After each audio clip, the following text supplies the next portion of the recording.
بسم اللہ الرحمن الرحیم نحمدہ ونصلی ونسلم علی رسولہ الکریم۔ الیکشن کا ایک اور مرحلہ نشانات الاٹ کرنے کا بھی کل مکمل ہو جائے گا، اور اپیلیں جو کچھ منظور ہو گئیں، کچھ خارج ہو گئیں۔ عدلیہ کے پاس کافی سارے کیس الیکشن کے سلسلے میں پینڈنگ پڑے ہیں، آج بھی اس پہ سپریم کورٹ میں بحث چلتی رہی۔ ایک بڑی پارٹی کو، اور کوئی شک نہیں کہ اس وقت عوام میں اس کی مقبولیت کا گراف اتنا ہے کہ اس سے سیاسی جماعتیں خوف زدہ ہیں، خاص کر کے لاڈلے بہت پریشان ہیں، جن کو یہ کہہ کے جن کے ساتھ ڈیل کر کے لایا گیا تھا کہ آپ مستقبل کے وزیر اعظم ہیں اور آپ نے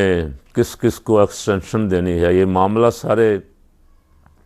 لندن پلان کے مطابق تو طے ہو گئے تھے،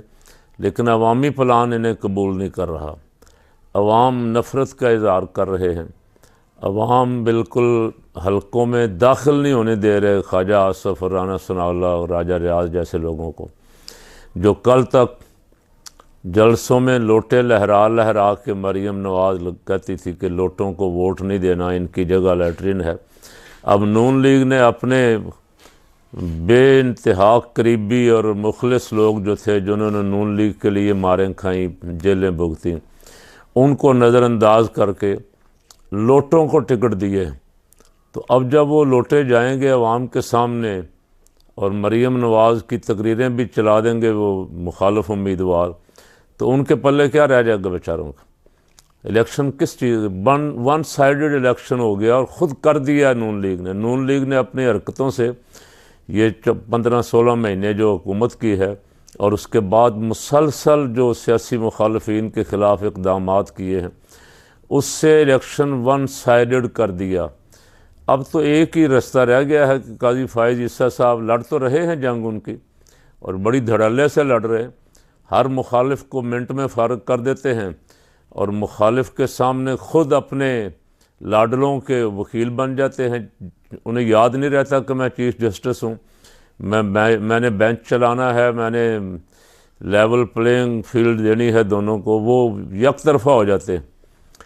اپنے سوا ان سے پہلے ان کے پیش رو جتنے چیف جسٹس صاحبان آئے یا سپریم کورٹ کے جج، وہ کسی کا فیصلہ ماننے کے لیے تیار نہیں۔ اب وہ کہتے ہیں کہ بس میں ہوں۔ پشاور ہائی کورٹ کا فیصلہ بھی وہ کہتے ہیں پشاور ہائی کورٹ کیا لینے گئے تھے، پنجاب ہائی کورٹ کیا لینے گئے تھے، اسلام آباد ہائی کورٹ کیوں نہیں آئے؟ یعنی وہ باقی عدالتوں کا جو اختیار ہے ان کا، وہ بھی ماننے کے لیے تیار نہیں۔ ایسے آدمیوں کا پتہ سیٹ پہ پتہ چلتا ہے۔ اس سے پہلے تو بڑے اصولی، آئینی، قانونی قاضی صاحب نظر آتے تھے، اور اس وقت لاپتہ افراد کی بات کرتے تھے، اس وقت انسانی آزادیوں کی بات کرتے تھے، انسانی حقوق کی بات کرتے تھے، فریڈم آف سپیچ کی بات کرتے تھے۔ اب وہ قاضی صاحب سب کچھ بھول کے پتہ نہیں اتنے مست ہو گئے نشے میں، اقتدار کے نشے میں، کہ وہ انصاف کی دھجیاں اڑا رہے ہیں، اور پتہ نہیں اس ملک کو کہاں لے جانا چاہتے ہیں۔ میں نے رات بھی کہا تھا، بجائے اس کے کہ اپنے جو ساتھی ججز ہیں سپریم کورٹ کے، ظاہر ہے وہ بھی برابر، ان کا بھی حق برابر ہے، وہ بھی سپریم کورٹ کے جج ہیں اور سارا پروسیس پورا کر کے آئے ہیں۔ قاضی صاحب کی طرح وہ سفارشی نہیں ہیں۔ قاضی صاحب تو سپریم جوڈیشل کونسل والے کیس میں اڑ گئے تھے، بالکل کسی طرح بٹھایا گیا ان کو، ان کا کیس، ان سے منی ٹریل بھی نہیں لیا گیا، پھر منی ٹریل کے بغیر ہی قاضی صاحب کو معاف کر دیا گیا، اور اب وہ بدلے لے رہے ہیں باقیوں سے، اپنے ساتھی ججوں سے۔ جسٹس اعجاز الحسن صاحب کے استعفے کی خبر بھی رات جب ہم کلپ بھر چکے تھے تو اس وقت سنی تھی، بے حد افسوس ہوا۔ وہ جج جن کو مریم کہتی تھی میں نہیں رہنے دوں گی، وہ ایک ایک کر کے آہستہ آہستہ استعفے دے کے، کیوں دے رہے ہیں یہ وہی جانتے ہیں۔ ان کو تنگ کیا جا رہا ہے، ان پہ پریشر ڈالا جا رہا ہے، دباؤ ڈالا جا رہا ہے، یا نظر انداز کیا جا رہا ہے، یا دھمکیاں دی جا رہی ہیں۔ یہ تو وہ بولیں گے تو پتہ چلے گا۔ بہرحال 2 بڑے ججوں کے استعفے آ گئے، اور وہ آپ کے اور ہمارے سامنے ہیں، اور قاضی ابھی بھی خوش نہیں ہوا۔ مظاہر علی اکبر نقوی کے استعفے پہ قاضی نے جوڈیشل کونسل میں جب چیف جسٹس اعجاز الحسن نے کہا کہ اب ختم ہو گیا کیس، جب استعفیٰ ہی آ گیا تو اس نے کہا نہیں میں کیس چلاؤں گا، میں قوم کو بتاؤں گا ایک جج کی وجہ سے اگر ساری عدلیہ بدنام ہو رہی ہے۔ تو قاضی صاحب پھر تھوڑا سا اپنی طرف بھی اپنے گریبان میں چلے نہ جھانکے، اپنی طرف جھانک کے تو دیکھ لیں تاکہ آپ کو پتہ چل جائے کہ اور کس کس کی وجہ سے عدلیہ بدنام ہو رہی ہے۔ عدلیہ بدنام،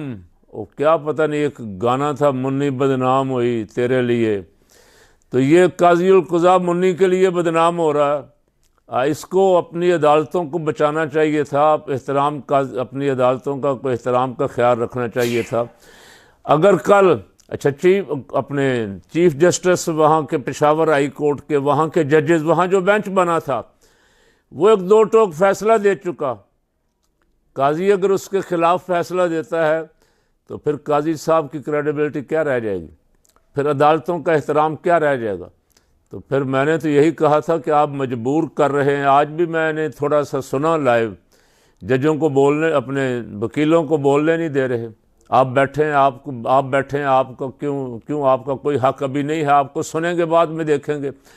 آپ غیر متعلقہ سوال کر رہے ہیں۔ یہ لینگویج قاضی صاحب مسلسل ہر وکیل کے بیان کے دوران مسلسل بولتے رہتے ہیں، اور کوئی آئین اور قانون کا فیصلہ نہیں ہو رہا، آئین کی دھجیاں اڑا رہے ہیں۔ اگر قاضی آئین اور قانون کا فیصلہ کرتا تو سب سے پہلے دو نگران حکومتیں جو غیر آئینی بیٹھی ہوئی ہیں، پنجاب اور خیبر پختونخوا کی، اور اوپر جو الیکشن کمیشن تماشا کر رہا ہے، الیکشن کمیشن جو کھیل کھیل رہا ہے، گندا کھیل کھیل رہا ہے۔ میں نے کل عرض کیا تھا کہ الیکشن کمشنر صاحب وہاں بورڈ لگا دیں الیکشن کمیشنر کی جگہ آفس نون لیگ، تاکہ لوگ یہ سوچ کے جائیں وہاں کہ بھئی یہ نون لیگ کے آفس میں، الیکشن آفس میں جا رہے ہیں، نون لیگ کے آفس میں جا رہے ہیں۔ تو آپ پورا ٹل تو لگا چکے ہیں، لگا لیں، آپ زور لگا لیں کہ ان لاڈلوں کو لانا ہے، لیکن عوام اپنا فیصلہ کر چکی ہے کہ کسی صورت ان کو آنے نہیں دیں گے۔ انشاءاللہ العزیز عوام جاگ گئی ہے، اب عوام میں بیداری ہے، عوام ان کو تو نہیں آنے دے گی۔ کل والی بات پھر دہراتا ہوں کہ لبیک اور پی ٹی آئی کا مقابلہ ہوگا۔ لبیک نے اگر تھوڑا سا منظم ہو کے میدان میں عملی طور پہ اقدامات کیے تو جس طرح ووٹروں کا رجحان ہے اس دفعہ، ووٹر ان دو پارٹیوں سے، اور میں آج تلخ بات کہنے لگا ہوں، کل پتہ نہیں، مجھے یاد نہیں ہے، یاد بھی بھول جاتا ہوں، کل میں نے قاضی فائزی صاحب کے بارے میں شاید کوئی بات عرض کی تھی، آج میں یہ کہنے لگا ہوں کہ یہ دو خاندان جو ہیں، کل میں نے کہا تھا ان سے مشرف 1000 درجہ بہتر تھا۔ نون لیگ اور لاڑکانے والے جو ہیں، ان سے وہ 1000 درجہ ملک کا وفادار تھا۔ انڈیا کے صحافیوں کو جرت نہیں ہوتی تھی اس کے سامنے بات کرنے کی، وہ کشمیر کا مقدمہ لڑتا تھا، لیکن انہوں نے جو کچھ کیا ہے اور جس طرح ان کو کندھوں پہ بٹھا کے لایا جا رہا ہے، تو پھر فقیر ایک تلخ جملہ کہنے لگا کہ ان سے تو 1000 درجہ ماشاء اللہ ہی اچھا ہے، پھر ویسے کھلم کھلا ماشاء اللہ لگا دو، چھوڑو الیکشن کا 60 ارب روپیہ قوم کا خرچ ہوگا الیکشن سرکاری خزانے سے، اور جو امیدواروں کا خرچ ہوگا وہ 60 ارب سے بھی کئی گنا زیادہ خرچ ہوگا، جو ایک ایک حلقے میں 10 20 امیدوار کروڑوں اربوں روپیہ خرچ کریں گے۔ الیکشن کروانا ہے تو پھر فیئر الیکشن کروائیں اور غیر جانبدار الیکشن کمیشن لائیں۔ اس الیکشن کمیشن کو ڈسمس کریں۔ قاضی صاحب، اگر آپ تھوڑا سا بھی عدل و انصاف کا آپ کے دل میں کو خیال آیا کہ میں نے کہیں جواب دینا ہے جا کے، تو اس الیکشن کمیشن کو ڈسمس کر کے یہاں کوئی غیر جانبدار آدمی بٹھائیں تاکہ قوم اس کے الیکشن پہ اعتبار کر لے۔ اور میں ہر ویلاگ کے آخر میں ضرور آپ سے عرض کرتا ہوں کہ دعاؤں کی بھی ضرورت ہے، میدان میں نکلنے کی بھی ضرورت ہے۔ بعض دفعہ خالی دعائیں بھی اللہ کریم دیکھتا ہے، یہ بزدلوں کی دعائیں، وہ بہادروں کی دعائیں قبول کرتا ہے۔ اللہ تعالیٰ ہمیں جرت اور ہمت اور استقامت بھی عطا فرمائے، اور اس ملک کی حفاظت کے لیے اپنا اپنا کردار ادا کرنے کی توفیق عطا فرمائے۔